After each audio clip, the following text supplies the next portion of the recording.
It should not be seen as a profession, that's what I'm saying. Yes, of course.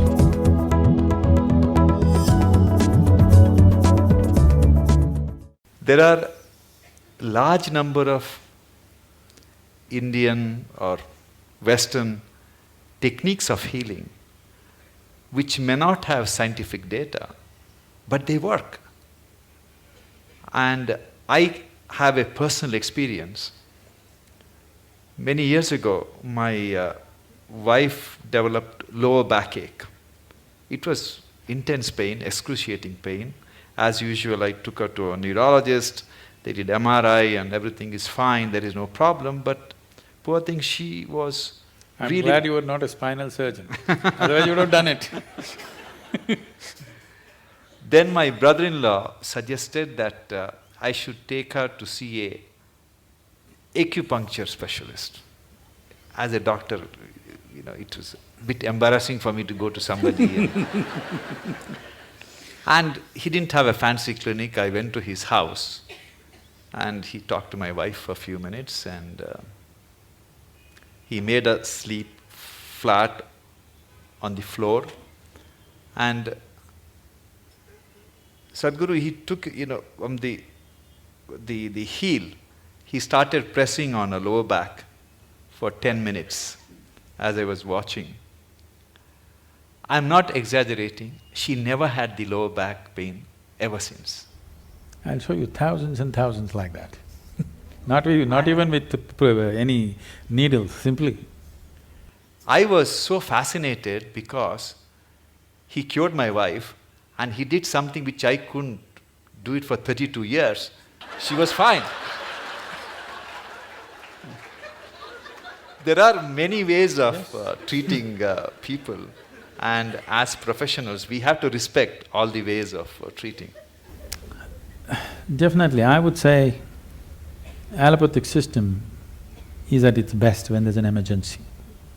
When there is time, definitely other systems are way better if you ask me, in many ways. Particularly, this is something hardly known to people.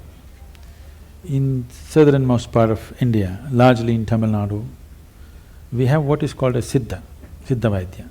It's a most incredible medical system, so comprehensive. There are over 300,000 formulations. I don't think even modern pharmacopoeia has that. Over 300,000 formulations elaborately written down. And the fundamental difference between Ayurveda and Siddha is, Ayurveda is herb-based, Siddha is elemental. The only thing is, the skill level that it demands from the doctor is a challenge in modern world. This is something that you have to live, then only it works. The person who administers it is as important as what is administered. Who administers it? You're talking about touch, so who administers it is important, not just what is administered. But the nature of modern medicine is, you write a prescription, some chemist who knows nothing about it gives it, and they take it, it's only purely chemical and it works.